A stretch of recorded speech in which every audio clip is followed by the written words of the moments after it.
Hello, everybody. This is Josh Schiffman here from js9innings Media. Today's a great day. This is the first episode of the JS9innings podcast, the official podcast of JS9innings Media. Today, I'm here. I'm joined by my co-host Ian Moore. Ian, introduce yourself to everybody. Hey everyone, it's great to be here. My name's Ian. Very excited to be on the podcast for the first official one. Thank you, Ian. Yeah, no, so this is something we have discussed for a very long time. It really started, or this really started to heat up in January when we had the idea. I was just waiting to get to the summer so I can finish like just the semester of college. But we've been planning this for a super long time, and we're here. The podcast is here.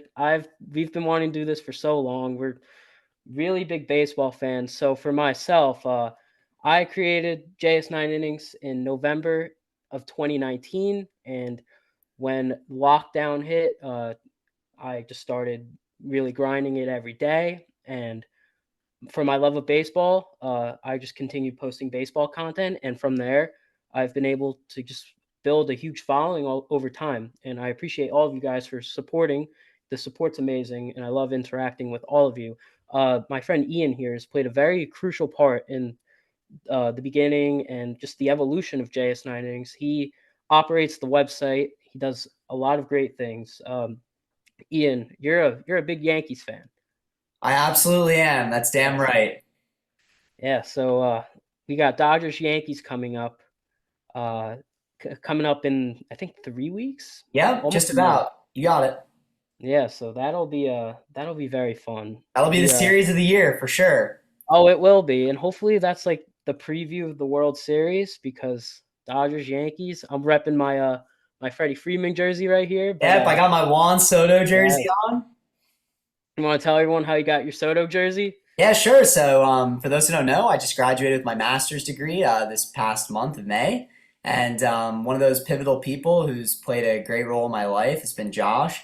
Josh here helped get me this jersey, which is actually my first Yankees jersey that fits. I've only had Yankees jerseys in my life that have not fit, which includes a Roger Clemens jersey and a Derek Jeter jersey. So, this is the first one that I can officially wear to the games that looks normal on my body. So, Never forget when we went to Boston for that's the right. Dodgers Red Sox game, and you pulled up in a Yankees Rogers Clemens jersey, and everyone, all like the Red Sox fans, were so confused. It was the funniest thing I've ever seen. If you're not going to chirp a little bit and you're going to have some fun with them, then what are you doing there? Like, it's my job to antagonize the Red Sox fans, right? They're terrible. The Yankees are great. And let's talk about like who owns the series. It's obviously us. So, no hate to the Red Sox fans or anything like that, but all hate to the Red Sox fans because it's just a pleasure to meme them. So, Well, obviously, you guys can tell I'm a huge Dodgers fan. He's a big Yankees fan. Obviously, here we're going to try to keep it neutral. We'll share yep. our opinions on the game. We'll try to cover all 30 teams as fair as possible. Um, but obviously, we'll probably be a little biased at times, but we like to share our opinion. That's But right. I want to get into what you should expect from this podcast. So for the first episode, it's just gonna be me and Ian. This is just the beginning of the podcast, the introduction. But we plan on getting a guest for every episode. So expect a guest every episode or every other episode. We're going to be doing some really cool interviews, which we're very excited about, and we're very excited to show you guys that. All content from these podcasts will be up on YouTube, TikTok, Instagram mainly, where we're very big. Follow us on Threads as well. Threads is really growing as well. I love Threads, but and also Twitter as well. But highlights of this podcast will be on the Instagram. The full episode will be on YouTube. I will put the link in my bio when this is out. But we've got a lot to unpack here with the start of this podcast, and there are great things coming. And I can't wait for this to be announced officially on our Instagram. Without a doubt, man. I'm looking forward to it.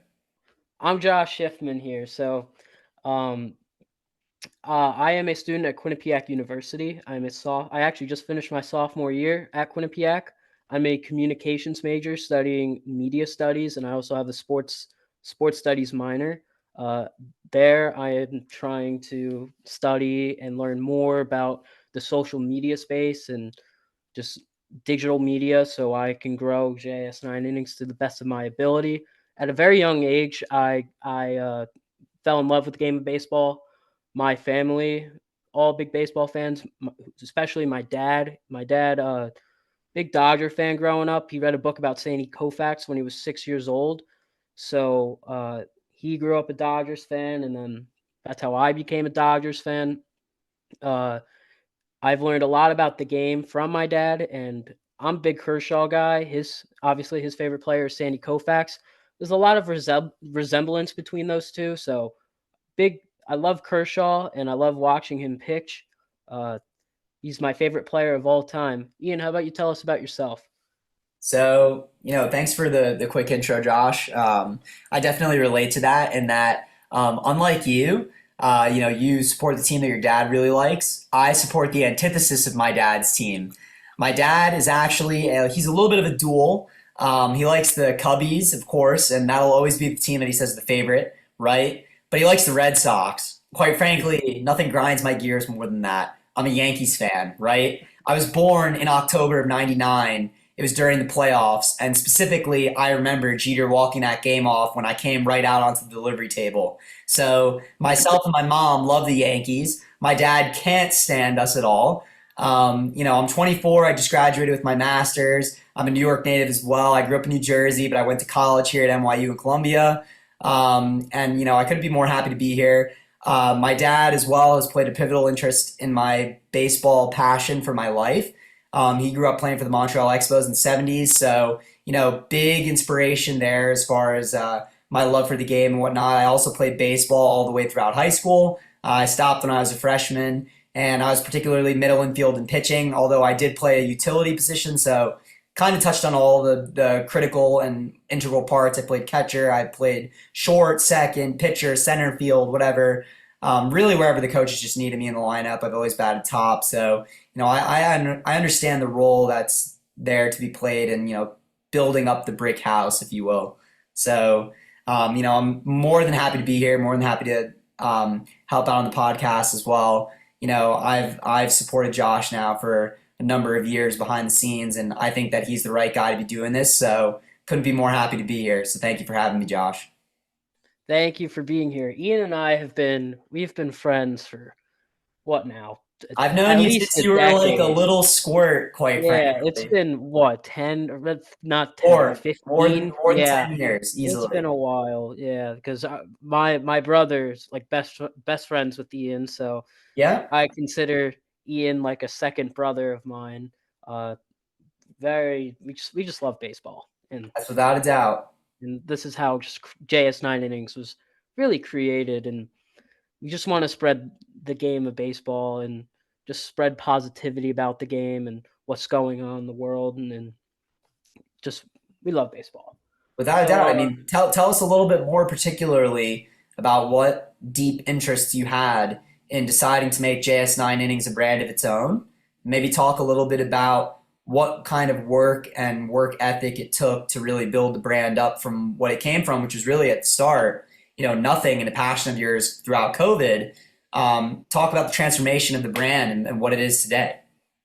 yeah, well, we discussed on Xbox one night, in Yeah. right the day before I started, or I we started JS9innings, uh, about doing something in the baseball world. You asked me, like, because I love baseball so much, like, do you see yourself doing something? And that's where we came up with the idea of starting an Instagram account. It's actually supposed to be a Dodger account at first, but we thought it was a smart idea to make it all teams, all baseball. So obviously, probably biased. You see a lot of Dodger stuff on there. No Not one can fault surprising. them. No one can fault them for being good. I mean, like they have Yeah, been very good over the last few years. They cashed in on that World that's true. Series recently. So, all things aside, yeah, they're a solid team. Yeah, like I try not to be biased, but anyways, it was supposed to the idea at first was for it to be a Dodger page, but we came up with the idea to make it all 30 teams about all baseball, general baseball. So really from then I thought it was going to last a week, but I just fell in love with creating content, became a better content creator. Like the first, you'll remember, like the first few posts I made, the quality is really not the best, but like over time, I've gotten a lot better with that. Take a lot of pride in how my posts look. But when lockdown hit, obviously we had nothing to do other than playing Xbox every night until like 3 a.m. Some great memories there. But There's a lot of but great productivity and a lot of great conversation that comes out oh of that, yeah, right? Like, oh no, dude, Xbox then that was a time. But I think that was when it was hitting its peak, honestly. Like oh, everyone it was was on. crazy. Everyone had the same objective in mind, right? We were all grinding it out. Everyone was home for COVID, so like it just served the objective well. Oh, that was it was a crazy time. But really, from then I really started posting more on js9innings, taking it very seriously, and like after a year, I think we had about 2,000 followers. Then 2 years, I think it was about 4,000. Then I had like one post in June, like my first post that really June of 2021. My first post that like really blew up. It had over like a million like views or whatever, and had like 30,000 likes. That was the best it's ever done. And then I started posting reels in January of 2022 when I was a senior in high school.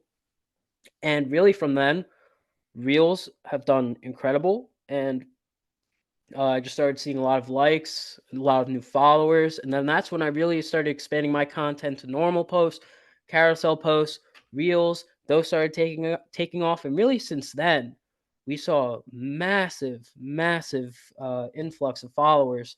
And in May of we hit a really big streak in May of 2023, almost a year ago, because it was May 20th.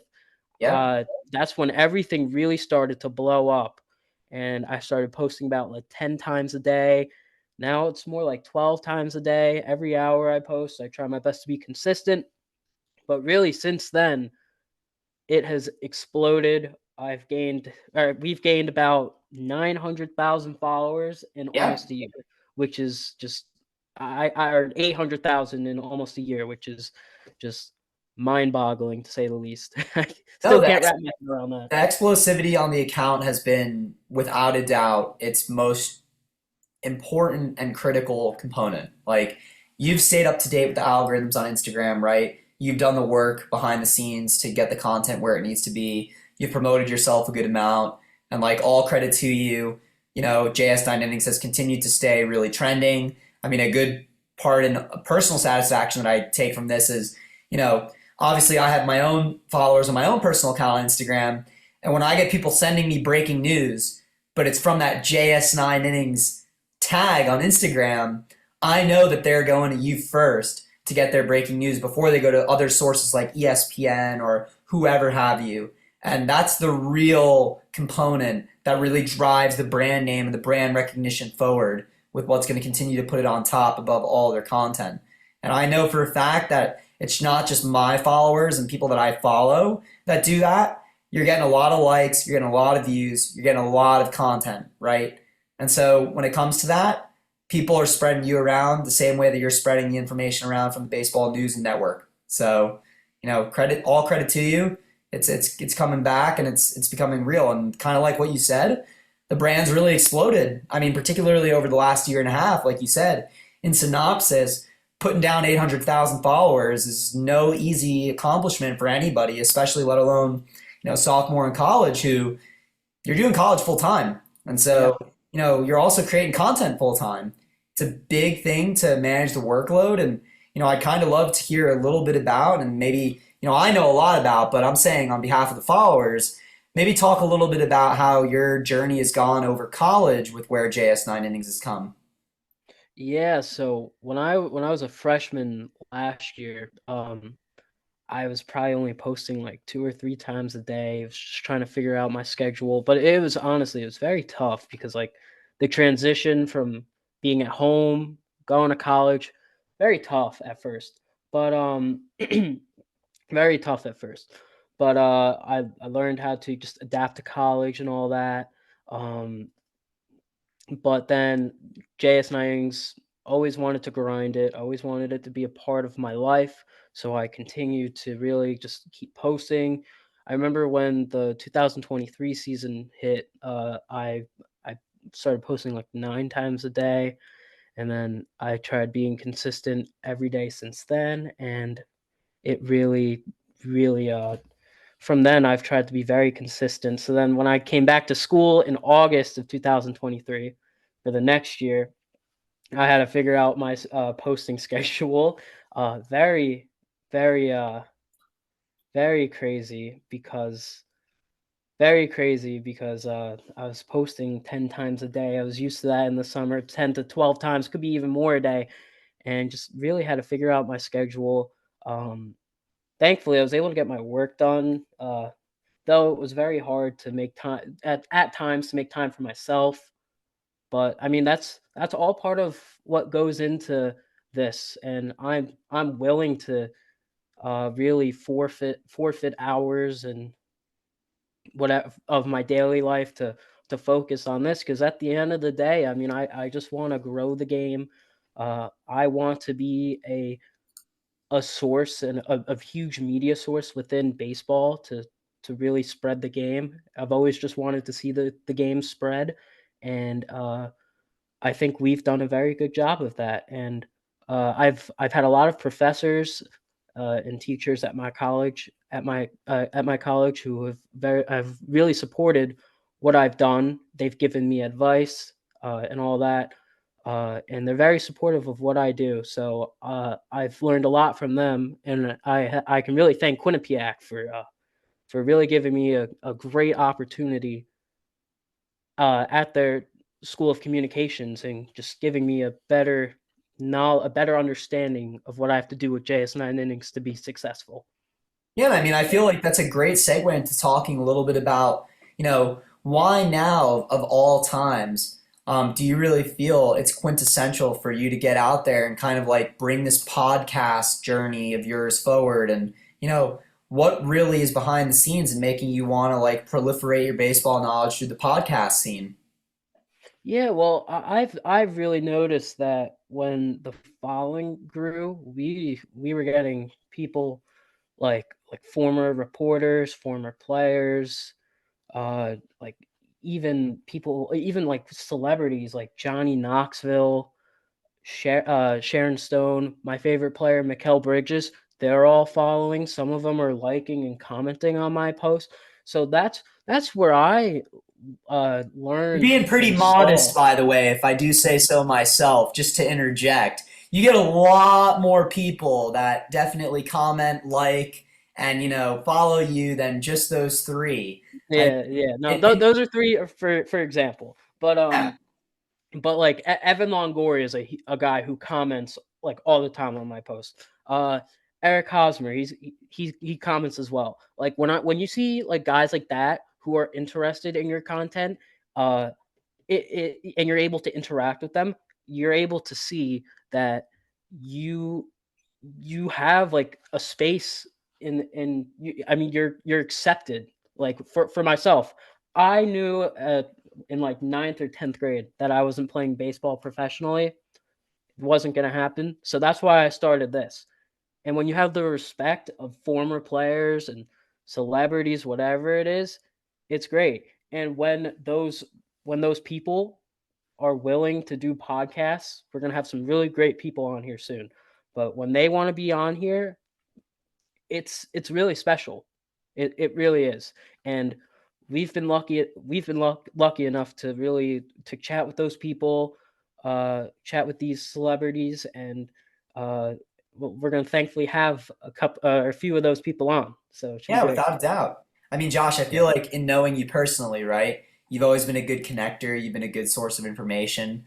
Um, I've never doubted your ability to make those connections within the professional baseball world and within the MLB greater organization. And, just seeing a little bit of where this has paid off for you, You've already talked to some really high profile people that have been out there, like Foul Territory and Ian Miller, and of course, I've been on my own angle of this and viewing a little bit of the outside in, but also viewing a little bit of the inside, right? Being a part of JS9innings, and I think it would be good if you shared a little bit about to our follower base more so. Tell them from you personally, what are they to expect on this podcast going forward? I know you touched a little bit about, we're going to get some high profile people in here talking a little bit of the game here and there, but tell them a little bit about the introspective angle that you're going to take in discussing baseball with the fans overall. Yeah, well, if we're going to talk about things that are trending within the game, like if there was like a specific play that happened, we'll be talking about that. Any like breaking news or trades and all that, we'll be talking about. We're also going to talk about our perspectives on the game and certain events that happened or that are currently going on in the game. I feel like this podcast is really going to help us express our opinions because it's a lot easier to do that than when we're posting, for example. Uh, Text is can you can interpret text in many multiple different ways, while when you could see someone's face and see them really communicating, uh, it makes a lot more sense. So you can have a lot of really honestly with the podcast, you can have better conversations. You get a deeper understanding of what someone's thinking, really feeling, and their emotions. So we're gonna show all of that on here. I mean, talk a little bit about now, right? With that being said, like where do you really feel like the game has come over the past couple years in particular with all the new rule implementations? Talk a little bit about maybe the pitch clock and what that's done to, you know, bullpen arms, maybe getting more usage, for example. Like, just talk to me a little bit about the analysis of the game and where it's come over the past few years. And I say the past few years because I really feel like, in my own opinion, the game's transformed a lot over the past few years. We're not Yes. looking at the same baseball that we were 10 years ago when we were, a lot younger and we were kind of looking up to these starting pitchers to go classic 7 and 2/3, 8 innings a game. Like, that's not the game that we're looking at anymore. It's a very, very different transformation. The game looks a lot different too, and it's played very differently as well. Yeah, well, I thought baseball was in a bad spot in right before the lockout, and then the Without a doubt. lockout happened. But a lot of people like to give Manfred a lot of crap. There are things I definitely don't agree with him on, and there are things he has not handled well, especially the Astros championship. That is one thing that I will never agree on. But he did a very good job of bringing baseball out of the lockout. I mean, look at Otani now. After or Otani has become one of the the biggest baseball superstar we've probably ever seen. I mean, how he's marketed, he brings in a lot of revenue and just views and fans from other countries to the game. I mean, it's incredible. And the rule changes as well. At first, I wasn't a fan of the pitch clock. I remember in spring training when it was introduced, I was not a fan, but I actually really like it now when I'm watching at home, only because like the game is a little quicker. I mean, no one wants to see like players stalling in between at bats and all that. And I think that was a really cool rule change. Maybe when you're going to games, it's like it's going a little too fast, but like that's fine. You Yeah, I don't mean, want it's to see all part of the people. enjoyment, right? Well, yeah, yeah, How do you feel but about guys like as high profile as Garrett Cole in particular? You know, kind of throwing the pitch clock under the rug and just basically being like, this is the reason why a lot of high profile pitchers nowadays are coming down with some really bad arm injuries. I mean, how do you feel about that? yeah, no, that's definitely another thing. Like there are a lot of things I think that have been good for baseball, but there's things that have not been good for baseball. I like the addition of the pitch clock, but I also believe that that can cause the injuries to pitchers that we've seen. I think there's a lot of factors that go into that, but I think the pitch clock is definitely one of those things. Uh, but for like look at Tyler Glass now. He's even said that he has A great to example. rip the ball differently and how he approaches pitching. It's different than it was before, and I think that was before the pitch clock and before or with and without sticky substances as well.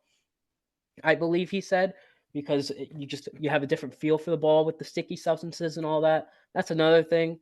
Uh, I mean, with the sticky substances, I think that's a very interesting case because I think some batters liked pitchers using it because they had control of their pitches, so they're not wild, they're not getting hit.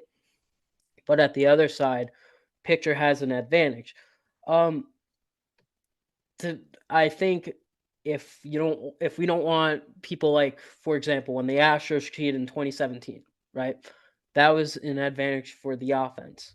With sticky substances, that's an advantage for pitchers, the defense. So as sticky substances are clearly not the same as banging on trash cans and all that and cheating like that. It's still cheating, and I think they did have to put it away. I didn't like it at first, but I think people adjusted. You're seeing people who relied on sticky substances change their game, and now they're able to pitch without that. Getting back to a little bit of what we were, kind of talking about earlier, as far as the sticky substances, right?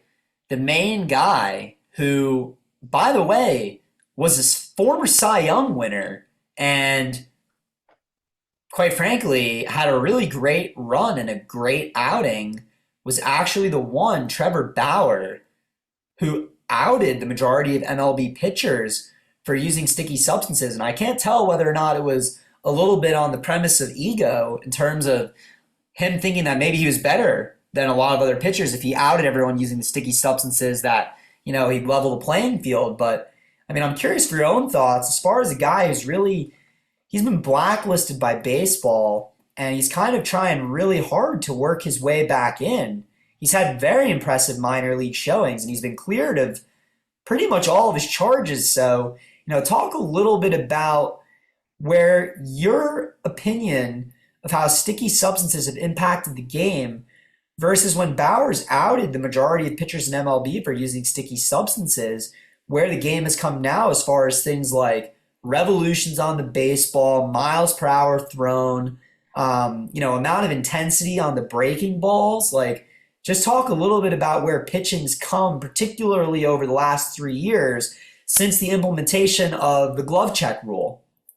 Yeah, so when the sticky substances, when that was at its high right before it got banned, I feel like a lot of people's RPMs were up, very up. And then obviously, I think it was June of 2021 when they introduced the sticky substances, that ban, then all the RPMs dropped. That was an adjustment period for every pitcher, for mostly every pitcher. I shouldn't say every, but mostly every pitcher, because they had to learn how to really grip the ball in a different Yep. way, how to make effective pitches, and then gradually over time, you were seeing pitchers RPMs jump back up, but they did that without the sticky substances. So that what Bauer did there, that was really honestly huge for the game because no one's using that kind of stuff anymore, and now they're doing checks and all that. We just had Ronel Blanco thrown out of a game. Apparently Which was he which was was big, by using. the way. That was big. That hasn't happened in how long now since a pitcher's Uh, been ejected? I'm not sure if we had one at the beginning of the year, but we had Scherzer last year.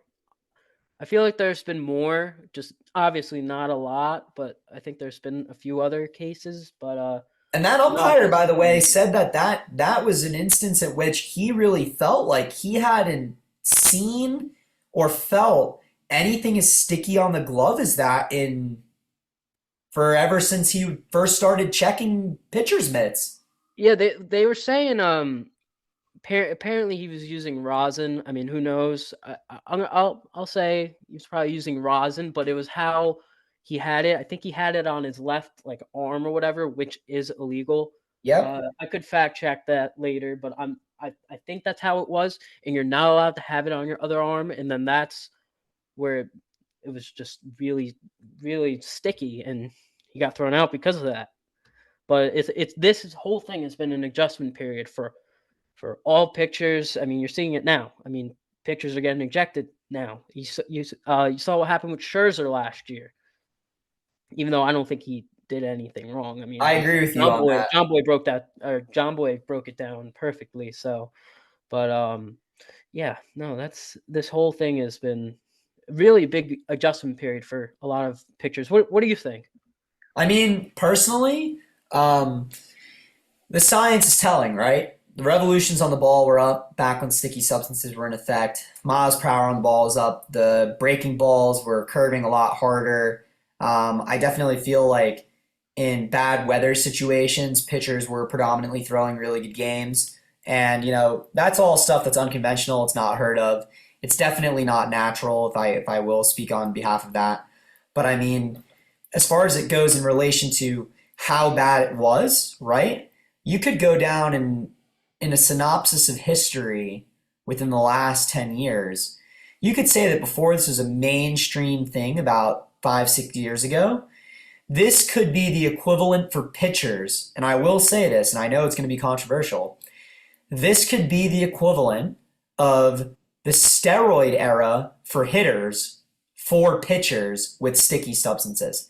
This was in effect more or less them getting back a lot of control that they'd lost to a lot of the game's big time hitters who'd been crushing the ball, especially in the wake of the juice ball movement for Major League Baseball, which in and of itself was another big Major League scandal that a lot of people said that Manfred was juicing the balls because more fans wanted to see more action in the games.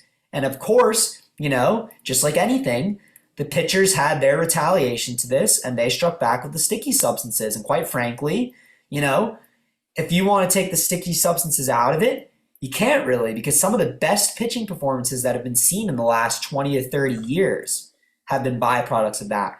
I mean, let's talk about Garrett Cole when he first had that peak as he was coming from the Pirates into the Astros. Let's talk about Trevor Bauer on the Cincinnati Reds. Guys like that of that high profile caliber, they were throwing some heat. I mean, even Scherzer, for example, back before Scherzer joined the Mets when he was on the Nationals, they won a World Series. Who's to say that that wasn't a byproduct of some really stellar pitching? I mean, even between him and Strasburg, right? So, Yeah. overall, it's had a huge impact on the game.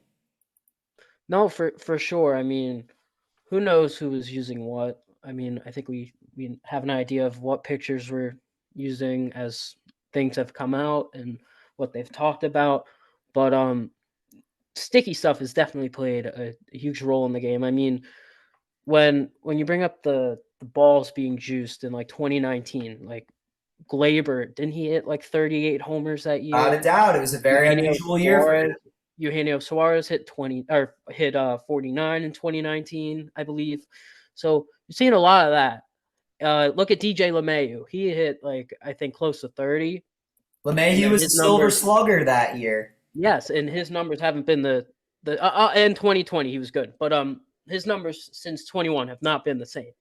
So tw- they made a lot of changes to that ball. I mean, they killed or they kind of killed the ball in 21. The balls were dead. We saw so many no hitters in 2021. Remember, um, I think there were like maybe 4 or 5 no hitters in like the first like 2 months or so. It was crazy, and like the worst teams at that time, like uh, the Rangers, I think the Mariners, and there was I mean, another team you know, that you got out hit multiple times in a span of like 2 months. you make I me might be laugh when you wrong with talk the about team. no hitters. Say You that make, again. you make me laugh when you talk about no hitters. There's only that Yeah. you were at my house relatively recently telling me about how Freed was tossing a great game. And then all of a sudden, what's his face comes up and just smacks a home run with 2 outs in the Oh ninth. my god, that was yeah. That was So like the biggest jinx of all time. that was Poor guy. crazy. I was at Ian's house for his graduation party, and we saw that Freed went 7 no hit innings. It was a combined no hitter, 1 out away. I'm watching it on like the game cast of MLB.com. I see in play runs on that pitch to JD. I'm like, oh my god, He's gonna oh do my it. He's god, gonna do it. Yeah. yeah, that was crazy. That's bad luck right there. And I mean, stuff like that, it happens more often than not, but like, you know, I'm not gonna shameless plug here, right? I'm a Yankee fan. But do you know that today, and this is gonna be a really crazy thing to talk about, a person's name who not a lot of people probably know or respect in the MLB, but I'm gonna give him a shameless plug here. I hope that we tag him on this podcast because quite frankly he's been performing really stellar lately. He's 5-1 today after a shutout scoreless game against the Twins, and that's Clark Schmidt. Clark Schmidt's thrown 26 consecutive scoreless innings for the Yankees. He's 5-1 now. He's got an ERA below 2.75, right? He's the fourth man in their rotation for the Yankees, who right now look like they have one of the best starting five pitchers in all of baseball, even though Nestor struggled a little bit, right? But Schmidt right now is having a breakout season, and quite frankly, I couldn't be more happy as a Yankees fan because we gave up Michael King in that deal to the Padres when we easily could have given up Clark Schmidt to them. And quite frankly, he had a breakout season last year. He's performing really well this year. His whip is like below 1.25. And I mean, all things considered, even though he's gone five and 2/3, 6 innings, today he went a 7 inning stretch against what was the 15-3 Minnesota Twins coming into playoffs, and we pretty much just packed up the series. So, all things considered, humility out there to my boy Clark Schmidt. A lot of acknowledgement to a job well done, also a lot of hard work that's come into this. I think he's starting to come into his own, and I think you could see him wind up playing a really bigger role with the Yankees going forward. But also, that's just if we're going to talk about, breakout studs and breakout stars, names to watch going forward, he's on the top of my list right now. I mean, I have my own Yankees chat with a couple of my buddies from close from home. Shout out Kevin and Evan. We keep it close with the Yankees chatter pretty much on a daily basis. Clark Schmidt's been at the top of our list for a bit now. We couldn't be more excited that he's coming into his own. So, I'd appreciate hearing you, as adamant as a Dodger fan as you are, maybe tell us a little bit more about where someone like Bobby Miller has come into stride over the last couple of years in particular. Because I know he was a highly touted prospect that you and I talked a lot about as he was coming up. Yeah, so I'm a huge Bobby Miller guy. Uh, he even Walker Bueller said this guy throws faster than him and he has more movement. So when you're getting complimented by someone like Walker Bueller, I mean that says a lot. Walker Bueller, obviously, he's made 2 starts. He hasn't looked that sharp yet. He came back from his elbow injury. He hasn't pitched in almost 2 years, so he's getting back into the flow of things. But when you're getting complimented from a guy like Walker Bueller, you know you're legit. Bobby Miller, incredible. He came up last year for the Dodgers, and his ERA was a little high. I think it was like 3.5, 3.75, but you expect that from a rookie. But he was striking out batters. He was making everyone look filthy. I mean, he was able to mix his pitches very, very nicely. He was struggling a little bit with his off speed, but his fastball is really what lets him just roll. He could throw triple digits. Obviously, he didn't have the best performance in the playoffs in 2023. Obviously, that's what happens. That was his first start. Nerves, probably. I mean, the whole Dodgers uh starting pitching that series against the Diamondbacks did not show up whatsoever. Unfortunate things happen like that, but Bobby Miller, he's injured right now. His first start of the year against the Cardinals was fantastic. I think he had 11 strikeouts in 6 innings. He's incredible. Him and Clark Schmidt have a great future in the MLB, I will say.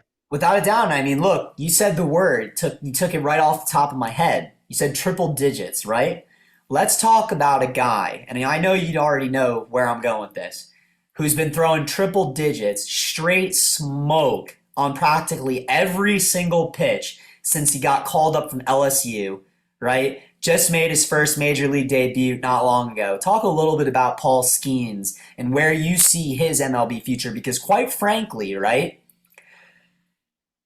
the Pirates have had a really kind of rough go of it the past couple of years. They've had some really big prospects, but they seem like they could be on the verge of something really good. So talk a little bit about where you see Skeens' gameplay transitioning in the modern MLB. Yeah, well, first of all, he's a man of the people. Respect to my guy Paul Skeens. Without a But doubt. no, dude, the Pirates got their hands on someone special. I mean, this guy is pumping triple digits, throwing shutout after shutout, just game after game, incredible. But this guy, he's a pitcher, but he was able to hit in college. This guy was a great hitter in college. Incredible player. But I mean, what you saw in the minors this year, this guy threw the most like fastest pitches. Of all pitchers in the minor leagues. He composed the broader percentage of pitches thrown at the top level velocity throughout the minor leagues. I want to say that the statistic you put out probably last week or something like that was that of all pitches in minor league baseball at their highest, Paul Skeens threw 97% of those pitches. I mean, Yeah, I saw like I don't remember the exact stat, but I think he had like maybe I don't remember the exact number, but it may have been like 49 out of like the 50 fastest pitches. 49 of those were Paul Skeens. Like that's nuts. no, that's insane. I mean, we haven't seen numbers like that in that much volume, truly, since I'd say Strasburg coming up. I I mean mean, that's who he was compared to. That's who he was compared to his that's everyone was anticipating his debut to be something similar to Strasburg. I mean, it was the most anticipated debut since Strasburg. I mean, it definitely didn't disappoint. I mean, I know his ERA was over 6, but I mean, he rolled through those first 4 innings and then he let up 2 base runners and they took him out and then the bullpen proceeded to choke that game. yeah, blue First bullpen game. blew it for him, you know. Yeah, no, but I mean, he's got talent. He's thankfully not. He's on my fantasy team, not in the league we're in. He's on my team in a different league. So very excited about him. But the Pirates got their hands on someone special, and the Pirates they're going to be. I think they're going to finally turn the corner in the next 2 or so years. I They've think they're got a going to find their lot of stride talent. too. They got him, and they also have Jared Jones. Yeah, That guy, Jared Jones, incredible. He is filthy. I expect big things for him this year and for next year. Paul Skeens and him, if Paul Skeens and Jared Jones, they could be one of the best one-two punch in baseball in the next 5 years. whatever happened to our guy, Brian Hayes, bro? Yeah, I mean, he's been injured. I mean, when honestly, like when he plays, he's not bad. He's a very good defender. I mean, he beat out Arenado last year for the Gold Glove. He's a phenomenal defender. If you could see him pick it up a little bit on the offensive side, I mean, you're looking at one of the better third basemen in baseball. And I mean, he's already a great third baseman defensively. Yeah, without a doubt. I think right now he because of his defense, I think it could be something similar to what we saw with Matt Chapman being a It's a very great good defender. comparison. It's a great comparison. But if he can pick up that bat, I think we could see some really good things from him. So, I mean, as far as your take, right, with where the MLB season's at right now, just to kind of wrap things up a little bit, and also, we're going to release a lot more of these podcasts, right? We don't want to give away all the great information, all our great takes, but as far as where the season started, give me your top 3 teams in the NL and your top 3 teams in the AL. It doesn't have to be in any specific order, but who do you really see coming out on top of all that when it's all said and done? So let's talk a little bit about the top 3 in each and where you see that kind of unfolding.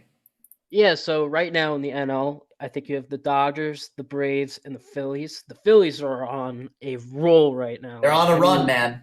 everybody talks about Aaron Nola or Zach Wheeler and Aaron Nola. Don't forget about Ranger Suarez. This guy is it's been phenomenal. Arguably one of the best pitchers in baseball this year. Arguably, he's been incredible for them. I think it was either MLB or MLB on Fox. They released like the best like two pitchers on each team, and they put like the Phillies up there, but they didn't have Ranger Suarez. Ranger Suarez has arguably been the best pitcher for the Phillies, and arguably one of the best pitchers in baseball. Yeah. So that I didn't understand. The Phillies, they're scary. Obviously, their lineup is crazy good. Harper, I know Trey Turner's out right now, but I mean when you got a lineup full of just guys who are proven and have Castellanos, Real Castellanos, Muto, right? Realmuto, Schwarber. Yeah, Warber. when especially when you get to the playoffs, you have a lot of Yep. experience from those guys, and that's where they all connect. And their chemistry, that's what's going to bring them far. And their fans too. Their fans. I mean, it's unbelievable that the atmosphere at Citizens Bank Park. I mean, unbelievable. That place seems like it's always just shaking, even through the TV. I Look, mean, the two of us, right? Like we grew up in Jersey. We yeah, weren't Philly fans, but we were close by. I mean, I think there's something to be said about the magical power of the Philly atmosphere and the stadium and what it does for that team. And not just that alone. The Phillies are streakers. We've seen this over the last few years, and you just said in particular about the playoffs. I think it's great to mention because the Phillies seem to catch fire the last couple years in particular. When they hit the playoffs, I mean, they play some of the best baseball I've seen they beat the all season Braves both long. years. Yeah, both year or 2 years in a row. Crazy. Unbelievable. But I think you're looking at the Dodgers, the Phillies, and the Braves. I agree. Right now, I'm going to say Dodgers and Phillies only because the Phillies right now are on a roll. I wouldn't be surprised if the Braves go on a run soon and maybe they take the division back. And they We'll usually see. do. It's usually a They late usually season do. type of takeover. You know, they Yeah, just got Albies back and everything like that. in my season predictions, I had the Braves winning the division by I think by like 2 or 3 games. I think it's going to be super close, and honestly, go either way. Really Yep, could. without a doubt. But I mean, you also have the Dodgers. They're gonna have a lot of pitching back in the next 2 or 3 months. Kershaw will be back. So I mean, you got a bunch of other guys coming back who are injured right now. So obviously, the Dodgers lineup is crazy right now. Otani has been unbelievable. Freeman's been decent. Mookie Betts, incredible. Will Smith, one of the best catchers in baseball. I mean, look at Teoscar Hernandez. You Yep, got great call Muncy in out. there, who's just a great power bat. Andy Pajes right now, incredible. And then really, the only weakness for them is the bullpen. They got a lot of injuries right now, like Evan Phillips, but they I think they're in good position, and I think the Dodgers, the Phillies, and the Braves. Braves have been slumping a little bit, especially like Acuna, Olson, and Riley. They haven't been Only the best right now, temporary. but it's temporary. And I mean, they're still 26 and 14, and They're the those guys are Braves, slumping. man. They're the So Braves. when they pick it up, they'll be good. But I think Got one those of are the the most three teams to look talented out for. rosters in baseball, you know? Yeah. It's going to really hurt them losing Strider, but, you know, they're Oh still yeah. the Braves. Oh, 100%. 100%. Talk to me a little bit about the AL. Yeah, so obviously you've the Orioles and the Yankees. And I mean, usually at this time of year we would say the Astros, but man, they stink, and I Hey, love I'm it. okay with that, you know? It's not I so love it. bad, but No, it's great, dude. I think they're 18 and 25. Amazing. I love it. But I'm joking. I'm joking. But no, but this may be a shocker here. I'm gonna say the Seattle Mariners. okay. Their pitching staff is incredible, incredible. I George will Kirby, say on one Logan angle, Gilbert, I felt Luis like Castillo. I felt like Kirby's been a little bit of a letdown. If he, dude, like he has such a just a dynamic arsenal. He can throw a lot of pitches. So, I mean, when you're able to do that, it's similar to Gilbert. When you're able to mix your pitches and you have a really big arsenal, your team is you're gonna succeed. and you're gonna win. And that's what they've been doing as of late. I mean, they didn't start off the season well, but now they're 4 games above 500. I think if that, I think they have one of the best starting rotations in baseball. So if they make the playoffs, I believe they can make a great run. I mean, Their hitting you also don't isn't think, for terrible. example, that like the Cleveland Guardians are a top three AL team? Because that's who I'd have as my I'd have the Yankees, Baltimore, and Cleveland. I think Cleveland right now. I mean, obviously they're one of the better teams in the AL. I still think long term, I would take the Mariners. I didn't personally expect the Guardians to really be this good so far, and I don't think it's. I personally don't think they're going to be this good. I think they'll finish somewhere around 500. Maybe they can sniff out 90 games. We'll see, but. I mean, they've surprised me, but they've lost a lot of guys like Shane Bieber. Yeah. They lost him. He was on my fantasy team, It seems to unfortunately. be every year something with Shane Bieber recently. It's really sad. I Uh, mean, that guy he was poised to win the AL Cy Young. I mean, the first two starts he had, he didn't let up a run. He didn't let up a run. But I personally, right now, I think I would take the Mariners over Cleveland, and then obviously you have the Rangers there. I mean, I know the Rangers are slumping, but the Rangers are the Rangers. I mean, they came off the World Series. Yep. They're I think they'll go on a run soon. Seager's They'll got to pick it answer. up a little bit. I know he was injured before, but I think they'll pick it up. Yeah, without a doubt. They'll answer. They'll come back into their form, you know. That's just that's a Los Angeles Rams type of little early season slump hangover, if you will, right after the the World Series dub. Um, but yeah, no, I mean, I'll be the first one to say that I don't think the AL all the way top to bottom is as talented as the NL, but I definitely feel like the firepower from the top teams in the AL is there. I think we're going to see a very competitive playoff this year in baseball. Quite frankly, could be the best playoffs we've seen in the game for the last 20 years, if I will. No, I mean, I I think it really definitely feel like keeps the getting top end better. talent's going to be there. It's definitely gotten better. I mean, look at last year. I mean, you had the top seeds like the Dodgers and the Braves. They were out. I mean, it's the playoffs have just really been unpredictable. I mean, who thought the Diamondbacks were gonna make the World Series, right? I mean, it's been crazy. The Orioles lost got swept. The top seed, the Orioles got swept to the Rangers, who went on to win the World Series. The Rangers weren't even the home team in the wild card. They swept the Rays. I mean, the playoffs last year have been, especially last year, so unpredictable, and I think the same will be for this year. I mean, I think you'll definitely Completely see agree. upsets, and there's just a lot of talent going into the league for sure. Yep, I completely agree with you. In wrapping up a little bit of the closing thoughts, I think that, if I'm going to speak directly, break the fourth wall, and get right to the viewers, I think for any of you listening out there, it's very clear that Josh cares a lot about his baseball, right? When we talk about JS9innings, the brand has really come a long way. This was truly a vision that was started by him. I mean, I've done a little bit of help on the back end, but this is a vision that was started by Josh to really make this podcast something special.